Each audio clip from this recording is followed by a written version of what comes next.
anyway, the whole purpose of this study, the reason I'm going through some historical stuff now is because you can't understand the New Testament if you don't understand the history behind the nation of Israel and the history that's contained in the Old Testament. There's so many things that that apply or have their roots, or maybe are foreshadowing, or are types of things that are found in the New Testament. And so we just need to understand the Old Testament in order to be able to really understand the New, and especially the book of Revelation, which we'll be studying down the road a little ways. And I just mentioned a word, and that word is type. Is there anybody that doesn't know what a type and anti-type are? Okay. Well, if there's one that's willing to raise their hand, then there's probably some others that are at least fuzzy on it. But yeah. Types and anti-types are this. We get the words, it's probably the other way around, but most of us have seen a typewriter. Some of you young ones maybe haven't actually played with a typewriter, but a typewriter and the old printing presses had types, and the types were just a piece of wood with a letter chiseled out on it, but only it was the opposite image, so that when you touched it to the paper, it made a letter, like the letter A or B or whatever. And on a typewriter, you had the arms that would pat, pat, pat every time you touched a key. And if you looked at those hammers, they all had a letter embossed on them, so that when you struck the letter B, it would go like this, and the letter B would appear on the page. Well, the type was what's on the little hammers in the typewriter, or on the blocks of wood in a printing press.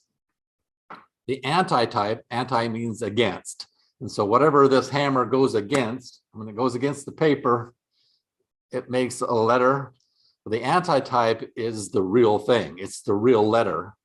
The type is what comes before the letter. It's what happens when you make it swing, it hit and makes the letter.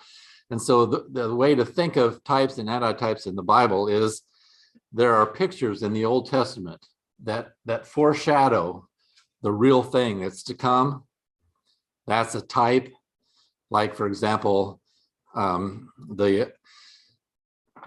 Moses made that staff with a snake on it and raised it up, and when people looked on it, they were saved from their snake bite. That was a type of Jesus and the cross that was lifted up. And when we look upon Jesus, we can be healed of our malady, which is his sin. And so that was a shadow or a type. It was looking forward to the time come, so that when the real thing came, you could recognize it. The type doesn't look exactly like it. If you look at a typewriter for the letter B, it looks like the letter B is backwards. But when you hit it with the paper, all of a sudden it's the right way. But you can tell by looking at the type what the letter is going to look like. And so there's so many things in the Old Testament that are similar to what's going to happen for real down in the New Testament times with the coming of Jesus. And so that when it happens, you can recognize, oh, that was what the Old Testament was talking about. And so I hope that helps at least understand what types and anti-types are. And anyway, you'll find those. And if you don't know anything about the types, then the anti-types don't mean anything to you when you're reading in the New Testament. So anyway, we're going through some historical stuff, and mainly with the idea of trying to get in a position to really understand the book of Revelation when we start studying it. And the main thing that one of the main themes of the whole Old Testament is the relationship between God and man, and how man is always falling short, and particularly the children of Israel themselves. So far in this timeline, all we've done is we've gotten to the flood. Children of Israel don't even exist yet, still don't, with the Tower of Babel. But with the flood, well, first of all, with Cain and Abel, that was the first murder. Well, even with Adam and Eve, put them in the garden, said, don't eat of the tree of knowledge of good and evil. And what did they do? They ate of the tree of the knowledge of good and evil. They brought the knowledge of good and evil into the world, which meant that the responsibility for committing evil now is on your shoulders, because now you know. It was one thing to do things with no law or no knowledge of what was wrong. That's called innocence. But once we know, then we do it, then we have to bear the responsibility for it. And that's why we die spiritually, because of Adam, not because he sinned by eating of the tree of the knowledge of good and evil. Kind of in a way. We don't inherit Adam's sin. We die because we now know better. We know the difference between right and wrong. And so that's Adam brought that knowledge into the world. Anyway, so first man and woman to be alive on the earth failed as far as truly serving God. Second, Cain and Abel. Cain failed miserably, committed murder, killing his own brother. And then things just digressed from there, got worse and worse and worse, till finally God says, I can't take it anymore. I am going to destroy the world, start over.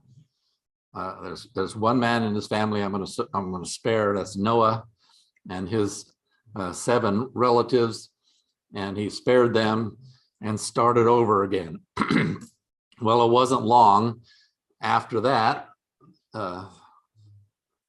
Then the people, instead of multiplying and filling up the earth like God had told Noah that he wanted people to do, they decided they could be stronger and more powerful if they would all stay together and just build a big tower up to God and be together, and that's how they would be strong. Well, that wasn't what God wanted.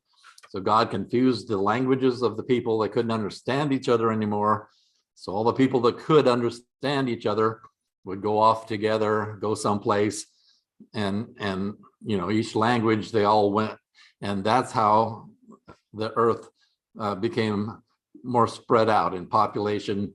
And that was how God did it. But the reason he had to do that was because the people were disobeying him in not spreading out and filling up the earth like he intended.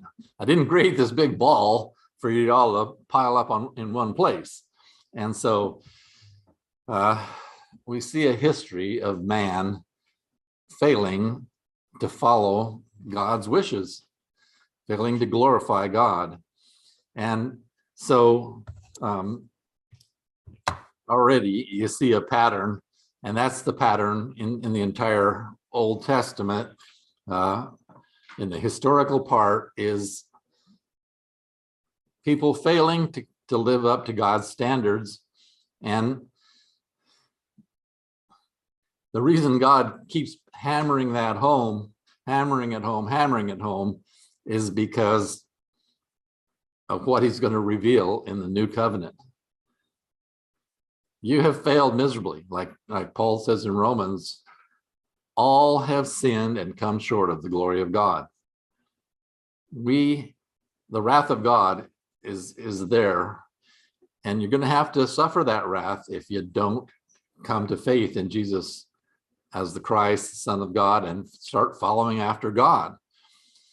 And so if you understand the Old Testament, failure after failure after failure, then you can understand what Paul's talking about when he says, I am ready to preach the gospel, for I am not ashamed of the gospel of Christ, for it is the power of God unto salvation. Because, and then he says, because in it the wrath of God is revealed. You can't have the gospel without the wrath of God.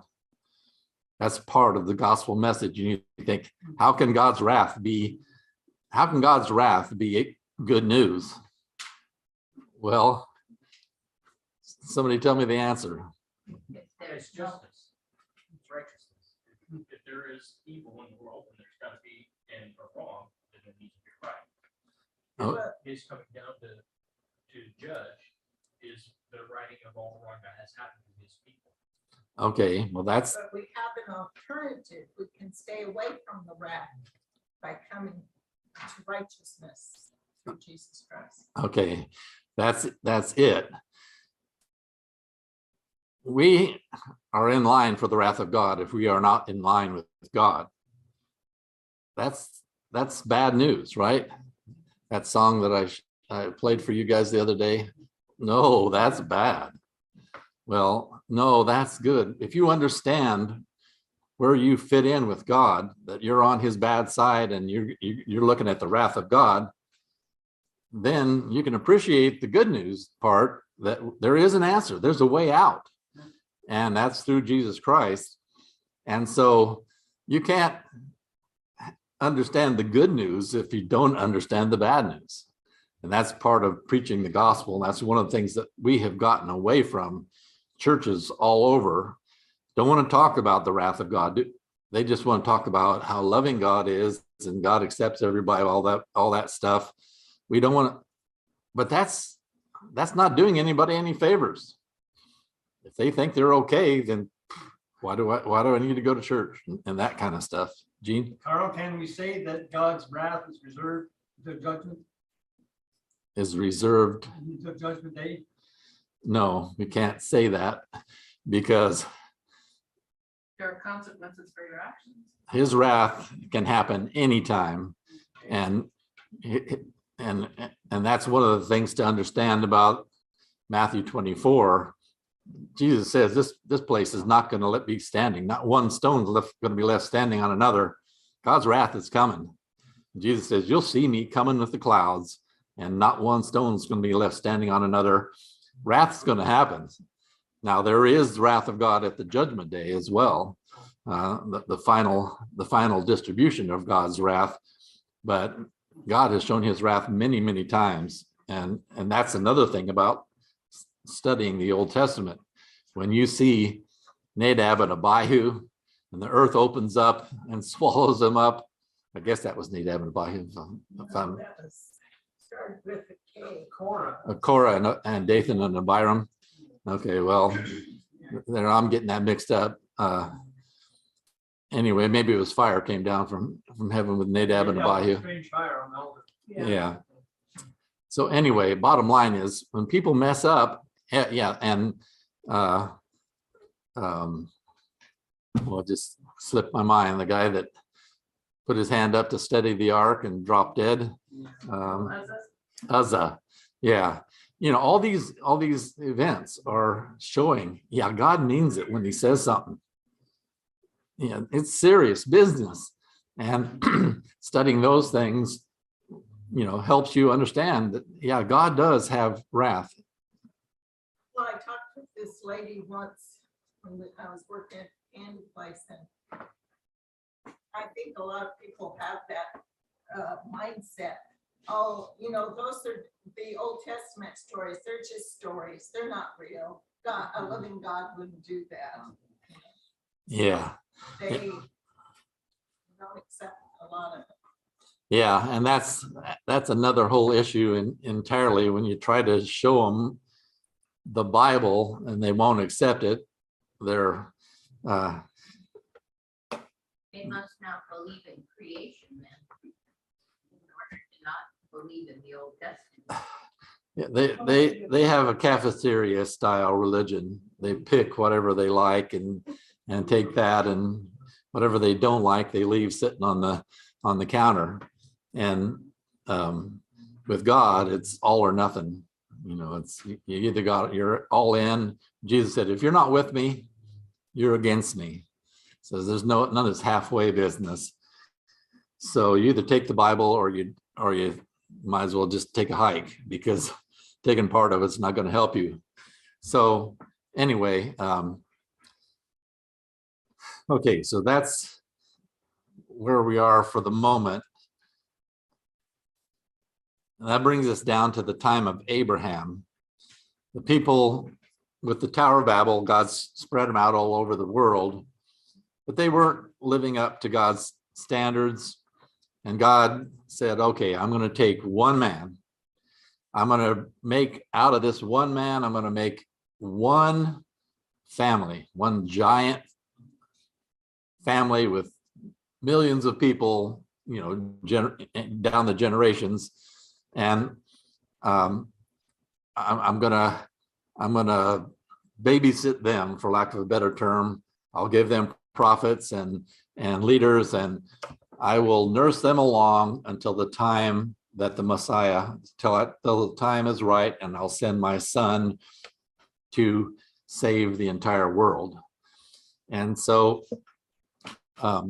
Abraham was the person that he chose because of the faith that God could see in him. And he tested Abraham, didn't he?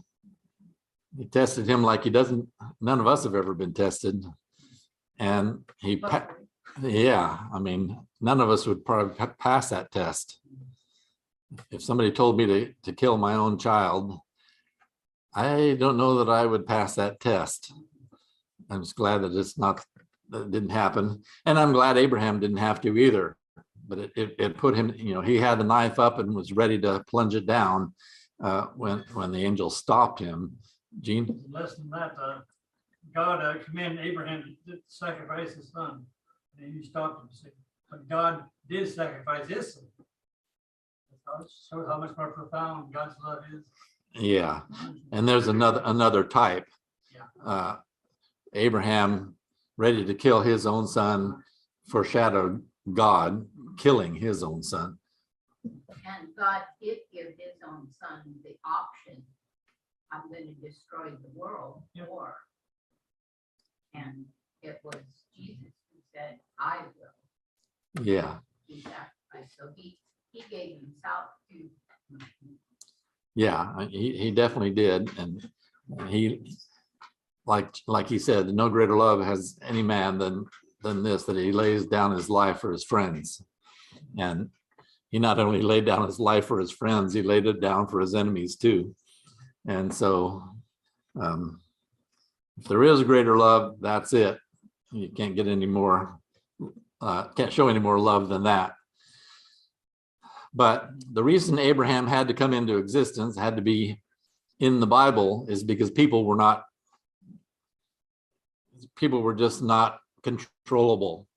And so rather than try to send prophets to control the whole world, God decided, okay, I'm just going to make one family and I'll nurse them along and bring them along.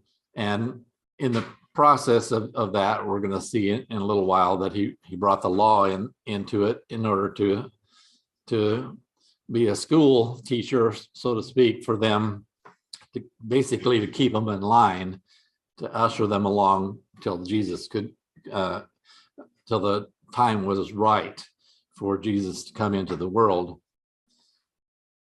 Okay, so Abraham had Isaac, and then Isaac had Jacob.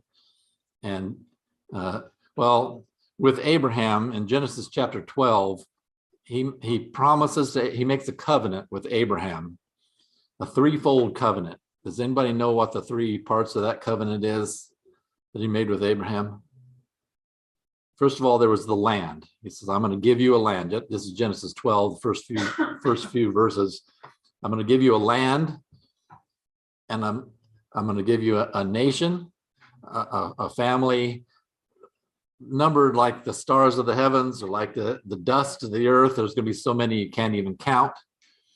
And through your seed, all nations will be blessed. That's the three parts. And all three of those parts were fulfilled. And at the end of Joshua, it says not one thing failed of what God had promised them. They had conquered all the land that God told them that they were going to conquer, and the nation was beginning to grow. Now it continued to grow and multiply and multiply and multiply for another for another 1,500 years before Jesus came. And so those numbers just got astronomical, like God said would happen. And then through Jesus, then through Abraham's seed, which is Jesus, all nations are blessed. Anybody in the world can come to know God, can be in a relationship with him, and have a hope of eternal life. So that was a threefold promise made to Abraham. And he repeated that same promise to Isaac and that same promise to Jacob as well. And then Jacob had 12 sons, and one of those, who was Joseph, a special thing happened to him. And it was part of the unfolding of this plan of God to redeem the world centuries down the road when the time was right. But God planned way far ahead, way far in advance, and ended up, as we all know the story, he ended up getting Joseph into Egypt. And the way he did that was he through Jacob, he made his brothers jealous with a coat of many colors, and they just got fed up with Joseph and sold him to some people that were heading down towards Egypt. And through that, he got into captivity, for lack of a better term, he was sold as a slave to Potiphar down in Egypt. And we all know that story. Potiphar, he prospered greatly in Potiphar's household, but Potiphar's wife took a liking to him, threw herself at him. He tried to avoid it, and she got mad at him and screamed that he had tried to abuse her. And so he got thrown in jail. And the rest of the story, he got out of jail because he interpreted a dream of Pharaoh. Pharaoh put him in charge. Joseph had told him that there was going to be 7 years of feast and then 7 years of famine. And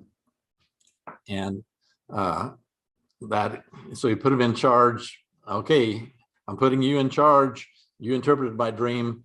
You do the best you can. And so through God's help, Joseph was able to make the Egyptians prosper for that 7 years, so that they had excessive food stored, so that when the famine came, people from nations around were coming to Egypt to buy grain.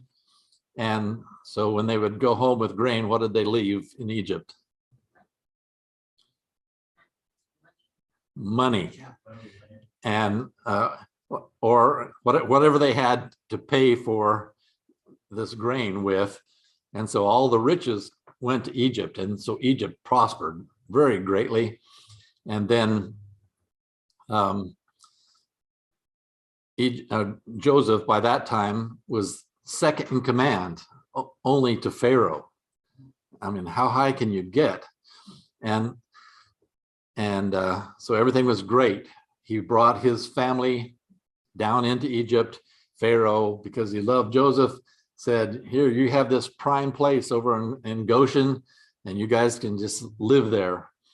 And so they lived there and started multiplying, and over a period of time, I guess I'll add this next part, they we call it captivity. Part of the time they were just living in Egypt. And then one of the pharaohs that didn't know Joseph, didn't pay attention, or centuries had passed, and this pharaoh says, who's Joseph? He's history, and these guys are getting big. We gotta put them under subjection, or else they're gonna take over the place. And so he put them in bondage, and so they were in captivity for a long time. I have written down here that it was 430 years. There's more than one school of thought on how long it took, how long they were in Egyptian captivity. And to be honest, there's no way to establish for sure, because there's verses that you can't really explain. I'm not going to go into it, but for the 430 years, there's some verses that you can't explain. A couple places it mentions that it gives lists of, so-and-so begat so-and-so, who begat so-and-so, who begat so-and-so. And in a couple places, there's only two men between Jacob and Moses, and you can't fit two men between Jacob and Moses in 430 years. But the other theory, and I could be wrong about that, Gene, if I'm wrong about the one that you sent, most of the other people believe on the other side that it was like 215 years, but 215 years isn't two generations either. The generations are more like 40 or 50 years apart, not 107 years apart.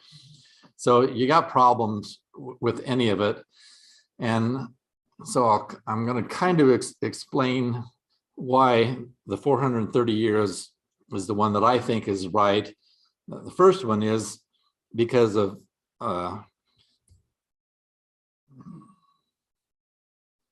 let's see, my mind almost went blank. Maybe it did.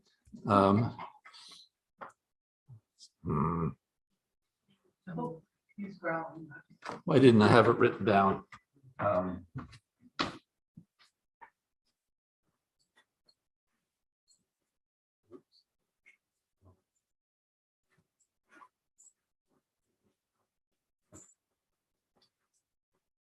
I don't think I have it written on that.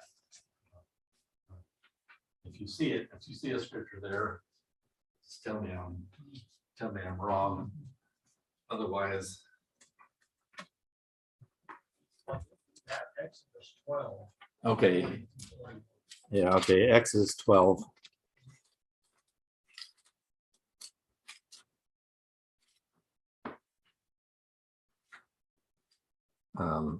What verses did I put? 41. Okay. Yeah, in Exodus 12:40, it says, "Now the sojourn of the children of Israel who lived in Egypt was 430 years." Now in the American Standard and the New American Standard, and does anybody have New American Standard? If you can just read verse 40. I gotta find Exodus first.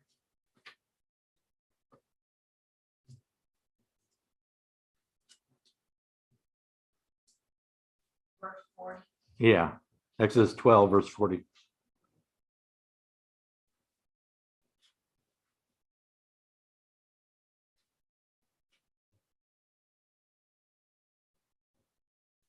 Now the time that the sons of Israel lived in Egypt was 430 years. And it came about at the end of the 430 years to the very day that all the hosts of the Lord went out from the land of Egypt. Okay.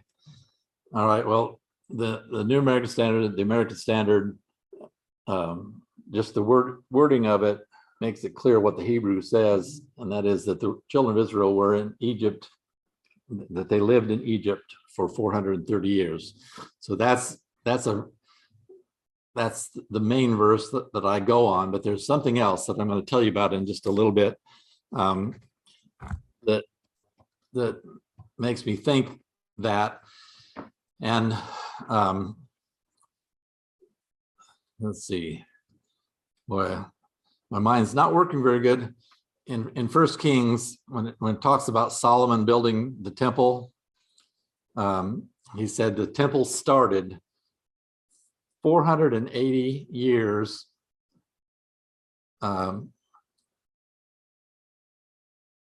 oh 480 years from the time of the Exodus. And it's pretty well established that the temple got started in 966 BC. And if you go back 480 years from that, you come up with 1446 BC for the time of the Exodus. And then you go back 430 years, that gets you back to the time that everyone recognizes for the time of Jacob as well. So anyway, and there's one more thing that I want to talk about while we're at in Egypt that will help explain this. Back in 2007, I don't know how many of you caught this on TV, but it was a pretty big deal for a while. It was either on Discovery Channel or History Channel or one of those. It was about Queen Hatshepsut. Do you remember hearing that name at all? Anybody? See a lot of blank thoughts. Well, I have written on here, Queen Hatshepsut was the greatest queen of Egypt, and nobody's ever heard of her. Why not? Who have you heard about? Just common. Pharaohs. Pharaoh, No, queen. none. Oh, Cleopatra. All right, you've heard of Cleopatra, Nefertiti. You may have heard of Nefertiti. Well, Hatshepsut eclipsed all of them. And the reason that you didn't hear about Hatshepsut was because after she was a queen in Egypt, her stepson, after 20 years or so after she was no longer queen, he had everything erased that had to do with her. Her name was cut off of everything that they could find to do it. Fortunately for us, they didn't find everything. Otherwise, we still wouldn't know anything about Hatshepsut. But so for centuries and centuries, up until the late 1800s, nobody knew anything about Hatshepsut.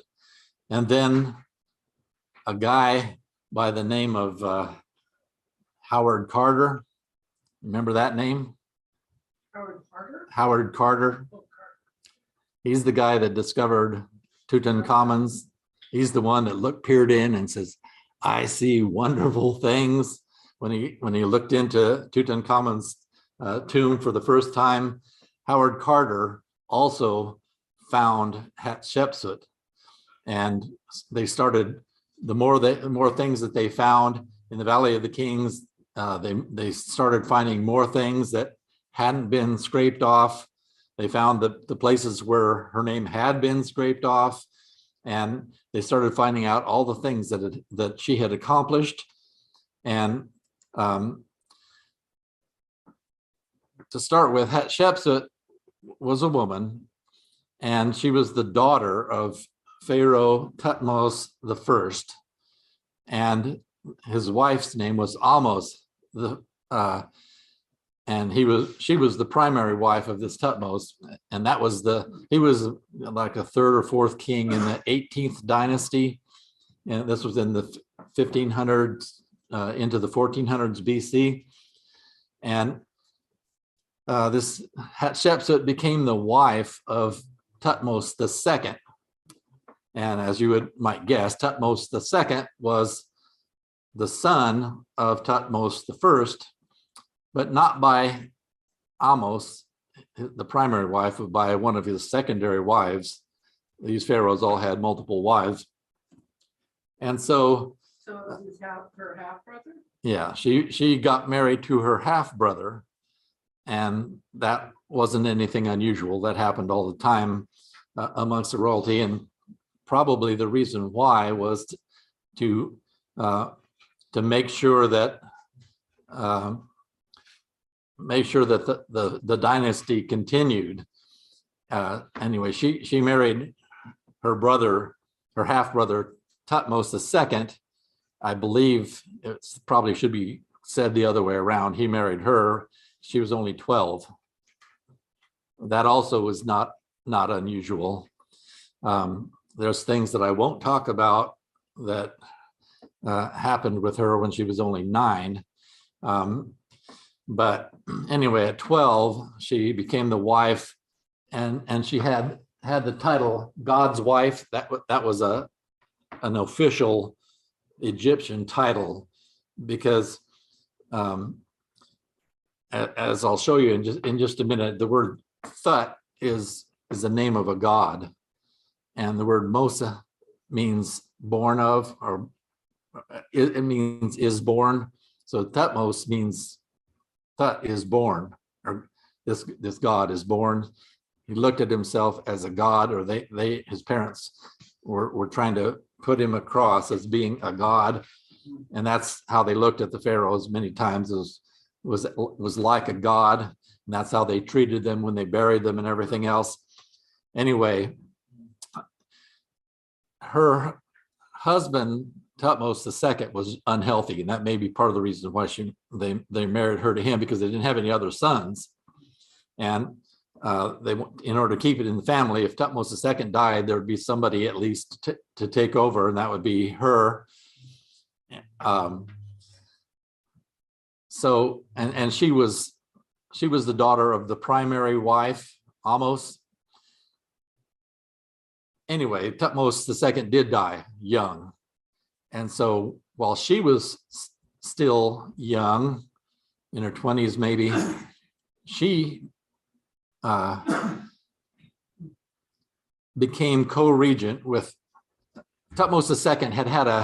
Had a son whom he called Tutmos III by one of his other wives, that not by Hatshepsut, by another wife, and so she became co-regent with Tutmos III, but he was only like 2 years old. So a 2-year-old can't rule very much. So it was left on to her to rule the nation of Egypt. And she got pretty used to that idea. And so as Tutmos III grew and grew and grew, she, at some point in there, I don't remember when, she took on the title Pharaoh. There was very few women that actually had that title, Pharaoh.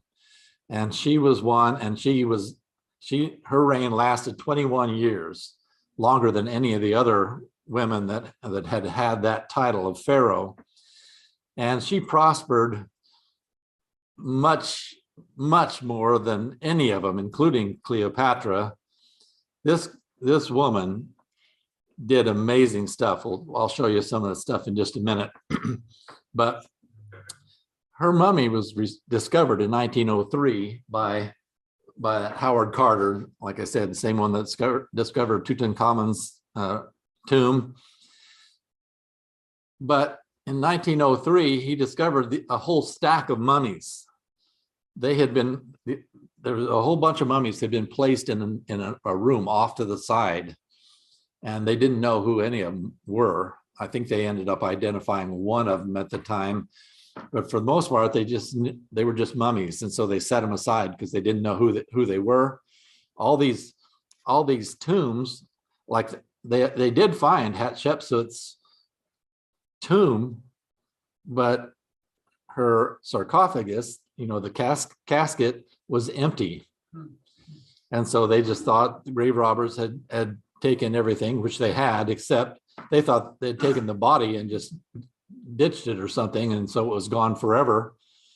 Well, it turns out one of the mummies that Howard Carter found in 1903 was Hatshepsut.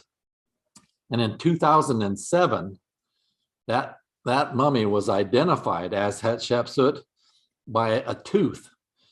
They discovered in Hatshepsut's, she had a huge tomb, just like Tutankhamun had a huge tomb full of everything. Hers had been robbed, but there were things that were deemed to be not important. And one of those was a little box. And on that little box, it said Hatshepsut's name on it. And in that box, when they opened it, was a tooth. Well, they ended up through all their not through DNA, because it didn't get enough DNA, but through imaging, you know, the x-rays and this digital imaging stuff that they have. They matched that tooth. One of the mummies had a hole where a tooth should have been, and they matched it exactly to the socket.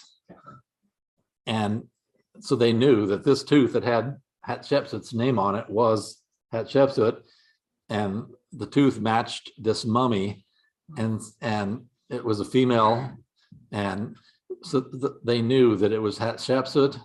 And so now you can go and see Hatshepsut, this most famous female pharaoh of all, and you can go see the actual mummy. And so it's pretty cool. And that was 2007, and it got on whatever program it was. It was like a series, several hours long. Barbara? So who was it that tried to destroy her image? Was it the Tutmos the Third? Yeah, Tutmos the Third. When he got, well, she reigned. He was about 2 years old, and she reigned for 21 years. And so when he was about 23 when she died, then he took over solely the reins. And after about 20 years, it wasn't he didn't do it for about 20 years after he was king, but then he, for some reason which is unknown, perhaps unknown at least, he decided to just wipe out her memory, and they scratched off everywhere they could find her name. And Kind of like we're doing now with our history, trying to wipe it out.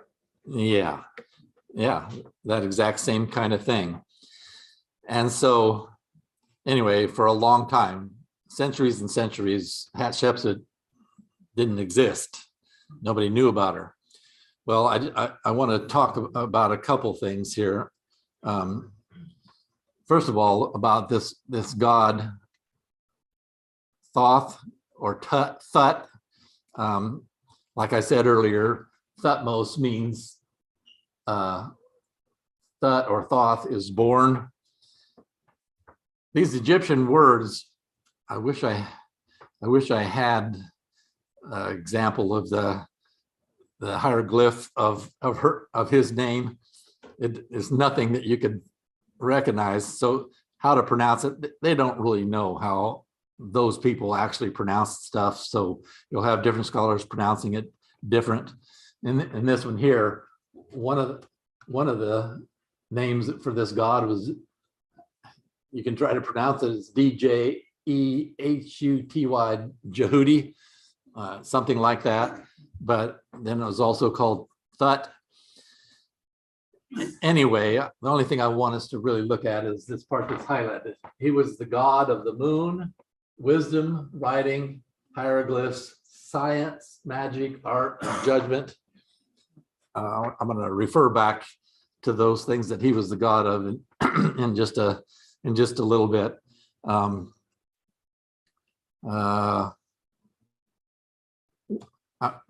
there at the bottom paragraph, Thoth played many vital and prominent roles in Egyptian mythology, such as maintaining the universe, being one of the two deities who stood on either side of Ra, like